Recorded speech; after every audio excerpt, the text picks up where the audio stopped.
Yo! So I'm taking a bit of a break from talking about blue hedgehogs to bring you this review of Marvel's Spider-Man 2, a game I've been anticipating since it was announced. I've always enjoyed Spider-Man's web-slinging antics. Even as a kid, I knew there was something special about the character. There was always something so much more relatable and real about him compared to other comic book heroes that just appealed to me. That being said, I wouldn't have called myself a Spidey fan up until recently when Spider-Man No Way Home was released. I watched it in theaters and absolutely loved it. Sure, it has its flaws, but this was the first movie I saw post-COVID with my friends and it was one hell of an experience. That set me down a path to rewatch some of the older Spider-Man movies, some of which I remember seeing as a kid and some I was actually watching for the first time. From there I watched some of the cartoons, the 90s show is The Best Don't At Me, and even played the movie games on GameCube. Yes, that means the one with the funny pizza song. But then I played Spider-Man Miles Morales with my newly purchased PS5 and I absolutely loved it. I wasn't too familiar with Miles as a character, but he instantly clicked with me. Beyond that, I just really enjoyed the gameplay. The web-swinging gameplay just felt so great, the animations were top-notch and the combat was fun and challenging, and I enjoyed the story quite a bit too. Then earlier last year, I played Spider-Man Remastered and had a similarly great experience. To give a comparison, I would say I prefer the gameplay of Miles' solo game, but the story of Peter's game. This was the basis I was going on when it came to Spider-Man 2. I wanted a game that could surpass the first two in terms of gameplay and story, so I waited with anticipation for more news to drop as we closed in on the game's release. Thankfully, after like a year of having only this freaking images promotion for the game, we finally got a full gameplay reveal at the PlayStation Showcase back in May. This was actually the first ever presentation we reacted to on the channel, and ended it off with showing the thing we had all been waiting for. Spider-Man jumps out and reveals his new black suit, then we transition into some combat gameplay. This moment already had me screaming, but then a prompt came up to switch over to Miles and that was the moment I knew we were looking at peak gaming.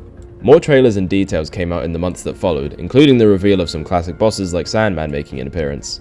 The hype was getting pretty intense close to the release of the game, but it was also releasing at the same time as certain other games I was highly anticipating. So, as a more recent Spider-Man fan, did this game deliver? Well, here's the long answer. Spider-Man 2 starts out incredibly strong with a scene illustrating where our two heroes are in their lives. Peter is now a teacher and Miles is a student getting ready to go to college. Class is interrupted when the Sandman starts attacking the city, so the two spiders use their great power and responsibility to go stop him. They subdue Flint Marko and he gives a pretty distressing message that sets the tone for the rest of the plot. I'm not going to go over the whole plot because we'd be here all day, so I'll just talk about my favourite parts.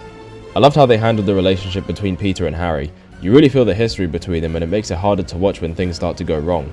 Miles' arc of wanting to get revenge on Mr. Negative only to decide to squash the beef and work together was really satisfying. It feels like we got good closure on something that was established way back in the 2018 game.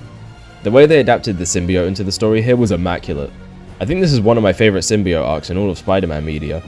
They were obviously going for a drug addiction allegory, but it's handled tastefully while still not betraying what made this exploration of Peter's darker side so interesting. I mean, at first Harry has it and it's being used to fend off his disease until he finds out it basically gives him powers. This gives us this universe's version of Agent Venom, which was super cool to see. Peter only gets the symbiote after practically dying to Kraven, which follows the recurring theme of the symbiote basically keeping the host alive, fueling the addiction. This also results in some dialogue that I think would make even Bully Maguire blush. Like, Peter did not need to say some of the foul things he said to Lizard during that boss fight, just pure violation. And man, I haven't even talked about Kraven. He's a character I feel hasn't had any fantastic adaptations, up until now.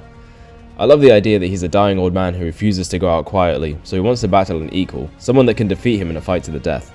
He's really the catalyst for everything that happens here, being the threat that Sandman refers to at the start. But that death scene, the way Venom just chomps this man's head clean off, is brutal. Speaking of Venom, it's actually Harry who turns into him at his lowest point. Some people were mixed on Harry being Venom at first, but I think everyone accepted it pretty quickly. I was always on board with the idea because Venom doesn't necessarily have to be Eddie Brock, and even in the comics the host changes pretty often. Harry wanting to heal the world and the symbiote wanting to convert the people of Earth is what allows this bond to make sense. To the symbiote, it sees this conversion as a way to better humanity, to heal them. Through that logic, it manipulates Harry's mind into thinking this will accomplish his goal, the goal he always had in mind since his mother's death. This leads to a climactic boss fight at the end of the game, and probably the best boss fight in any game released in 2023. This fight is challenging, putting all your skills to the test, and it's satisfying from a narrative perspective. And man, that spectacle. Oh my god. Venom growing these massive wings and then flying around as the two Spider-Men try to take him down is a sight you just have to see. After all that is done, the game ends with a teaser for what we can all only assume is Norman Osborn becoming the Green Goblin and him meeting up with Octavius. It doesn't quite end there though, because we also get a tease for another potential Spider-Person to appear in future games. So yeah, this game's plot is kind of insane. You would think with all the villains and plot points that come up throughout the game that it would feel like a mess, but no. The plot balances itself fairly well between the two Spider-Men and it never feels like it's getting lost. There's even some really great side story content here, including the stuff with Wraith and Mysterio. At its core, the story understands the classic Spider-Man struggle and shows what happens when someone has too much unchecked power. Towards the end of the second act, I was genuinely starting to dislike Peter and actively didn't want to play as him because of what he was doing. That is effective storytelling. Making the player feel conflicted about the character they're controlling is very powerful stuff. I could go on forever and there's way more stuff I wish I could talk about, but we should probably move on. As you've noticed by this point, Marvel's Spider-Man 2 is a video game. A video game released for the PlayStation 5 on October 20th, 2023. Yeah, mind-blowing, isn't it? So, how does the game play and how does it take advantage of the current gen hardware? Well, the web swinging is faster than before and you can even disable some of the more automated features of the previous games to really fly through the buildings of New York City. Speaking of flying, a huge addition to your traversal kit is the classic web wings, which allow you to glide around and even catch some wind in your sails to soar even faster. Other moves like the slingshot, super slingshot and loop-de-loop elevate the fun of movement and are extremely satisfying to use effectively. The map has also been expanded pretty significantly this time around, meaning you have plenty of room to style on them. Fast travel is instantaneous this time, so once you have a district filled out you can just select it and bam, you're there. Swapping between the two heroes also takes a fraction of a second.